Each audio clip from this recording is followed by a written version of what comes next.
мы дальше поедем. Ладно, ходи. Ты чё людям грубишь на дорогах, нахуй, дура? Я Что ты пиздишь?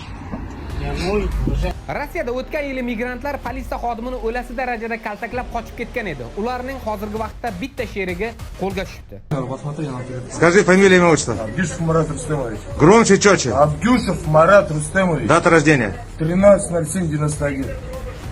Moskva yaqinida gruppovoy janjal qilgan migrantlarning 80 nafari hibsga olingan. Суд постановил признать Сунаева Юсупа виновным в совершении административного правонарушения, предусмотренным частью 1 статьи 20.1 КОАП РФ, назначить наказание в виде административного ареста сроком на 15 суток. Срок административного ареста исчислять. Assalomu alaykum hurmatli obunachilar va kanalimiz kuzatuvchilari. Sizlar bilan men Qilchbek, kanalimizga xush kelibsiz. Bugun ham sizlarga bir necha xabarlar taqdim etamiz.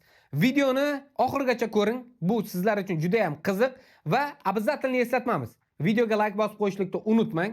Sizda kichkina bir poddeshkangiz bo'ladi. Demak, like bossangiz sizga kattakon rahmat. Xabarlarga o'tamiz. O'tgan yili Rossiyada bir necha migrantlar politsiya xodimini o'lasi darajada kaltaklab qochib ketgan edi. Ularning bir nechasi qo'lga tushgan edi, lekin bittasi qidiruvda edi. Qidiruvdagi o'sha mehnat muhojiri ham bugun qo'lga tushibdi. Videosi tarqaldi va bitta narsani aytib o'taman. O'lasi darajada kaltaklangan politsiya xodimining rasmi mana bu joyda xiralashtirib ko'rsatilgan, lekin asl nusxasi Telegram kanalimda turibdi. Telegram kanalim silkasi birinchi kommentariyada o'tib ko'rishingiz mumkin. YouTube'ning qonun qoidasi to'g'ri kelmaganligi uchun bu yerda ko'rsata olmayman. Marhamat, videoni tomosha qiling. Мы дальше поедем. Ладно, ходи.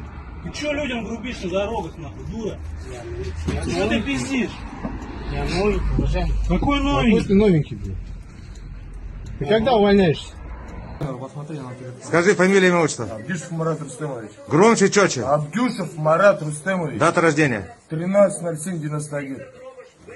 Bilasiz, hozirgi vaqtda Rossiyada kurslar bir pasayib, bir ko'tarilib ketyapti. Shuning uchun men sizlarga eng zo'r kurslarda O'zbekistonga pul o'tkazadigan ilovani tavsiya qilaman. Tezda ilovasi. Bu ilova orqali sizlar Rossiyadan turib istalgan O'zbekistondagi Humo va Uzkartlarga bez komissiya pul o'tkazmasini amalga oshirsangiz bo'ladi. Bu ilovaning yana bir qulay tarafi shundaki, O'zbekistondan turib Rossiyadagi do'stlaringizni ham kartalariga pul o'tkazmalarini amalga oshirsangiz bo'ladi. Ilovani yuklab olish uchun App Store va Play Marketdan qidirishingiz mumkin. Silkasi kommentariyada turibdi. O'sha silkani ham bosib, bemalol telefoningizga yuklab oling va qiynalmasdan pul o'tkazmalarini amalga oshiring. Ertaga xabarga o'tamiz. Moskva yaqinida ko'plab migrantlar gruppovoy janjallashdi. Janjallashgan migrantlardan roppa-rosa 80 nafari hozirgi vaqtda hibsxonada yotibdi. Janjal boshlovchilarining 2 nafari qattiq tergov jarayonida, chunki ular asoschi. Ular Rossiya grajdanstvasini olgan ekan va hozirgi vaqtda Rossiya grajdanstvasidan ham mahrum qilinib, 15 sutkaga qamoq jazosi tayinlandi. Va 65 nafar qolgan mehnat muhojiri ham katta-katta shtrafga solinib, Rossiyadan deportatsiya qilinishi ham mumkin ekan. Суд постановил признать Шунаева Юсупа виновным в совершении административного правонарушения, предусмотренным частью 1 статьи 20.1 КОАП РФ, назначить наказание в виде административного ареста сроком на 15 суток. Срок административного ареста исчислять с 10 часов 00 минут 27 октября 2025 года. При исчислении срока административного наказания срок административного ареста зачесть период административного задержания с 12 часов 00 минут 25 октября 2025 года по 9 часов 00 минут 27 октября 2025 года. Постановление может быть обжаловано в Московский городской суд через Щербинский районный суд города Москвы в течение 10 суток со дня вручения копии постановления. Судебное заседание закрыто. Bu yangiliklarda va videoroliklarni ko'rsatishimizdan maqsad nima? Hurmatli Rossiyaga borayotgan aka-ukalar, vatandoshlarimiz va qolgan tojik, o'zbek, qirg'iz aka-ukalar. Siz Rossiyaga ishlashga borgansiz. Gruppovoy janjallashishga emas, yokida o'risning xotiniga, qiziga tegajonlik qilishda emas. Biz qayta sizlarga aytayapmiz, tushuntiryapmiz, hattoki misol darajasida mana bunday videoroliklarni ko'rsatmoqdamiz. Siz janjal qilish uchun bormoqdamisiz? Siz xullas o'zingiz vataningizda janjal qilib qo'ya qoling. Rossiyada xo'r bo'lib qamalib ketgandan ko'ra.